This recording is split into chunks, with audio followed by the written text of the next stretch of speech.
The Great Oak girls cross-country team enjoyed a great 2010 season that ended with a CIF state championship. But can Great Oak go back-to-back in 2011? We're going to have to work really hard to do it. So there's nothing for sure, and we learned that in 2009 when we felt like we were a really good team and could win it and came up just a couple points short. So, you know, we're not taking anything for granted. We know that we can compete for it, and I think that's probably the best spot you can be in every year is know that you're one of the favorites. And make sure that you're doing a quality run. It should be about 70%, so it's not a jog.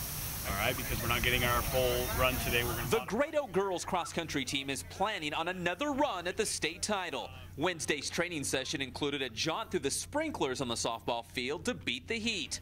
The reigning state champs are poised to defend their title despite losing some of their top runners to graduation. Now we have a group of kids that are really talented kids, and they've just been waiting for their turn. And so, you know, they've moved up through the ranks, and we've got a fast freshman that came in this year in Maya Larson, and I think people are going to be surprised at how much faster we actually are this year versus some of our teams in the past, maybe even last year's as well. So we think we can run at least comparable times to what we did last year, maybe even a little bit faster. Could Great Oak be even better this year? Head coach Doug Souls likes his stable of Harriers this season and thinks his team has a great shot at repeating.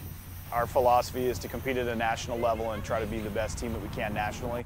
We don't really focus very much locally, so you know we're really trying to compete against the best of the best. We really try to search out and find the best teams. We're going to the Great American Cross Country Invitational the first day of October to try to compete with some of those really good teams and just see how we stack up. You know, we measure ourselves by how much we improve every year and how our kids have improved from their freshman year all the way through. And to see kids like PAULINE MANDEL, you know, really go from being a pretty good freshman to a superstar as a senior is exciting for me as a coach. I feel like a lot is expected from us, and like people say, well, they've lost their, 5 seniors, what are they going to do now? But I feel like we can be faster this year, so that's what we're projected to be, and it'll be pretty exciting to see how we race. So.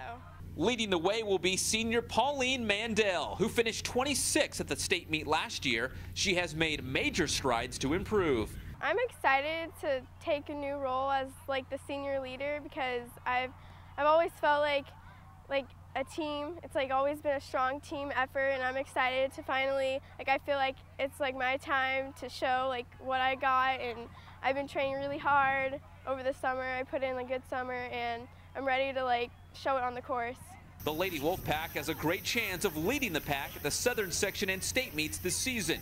Expectations are great when you run at Great Oak. You know, I think the first thing you've got to do is just get the kids to understand we can do it, which we did last year, and get them to understand that you got to put the work in. It's just not going to happen just because you've done it before. In Temecula, Pep Fernandez for the Press Enterprise.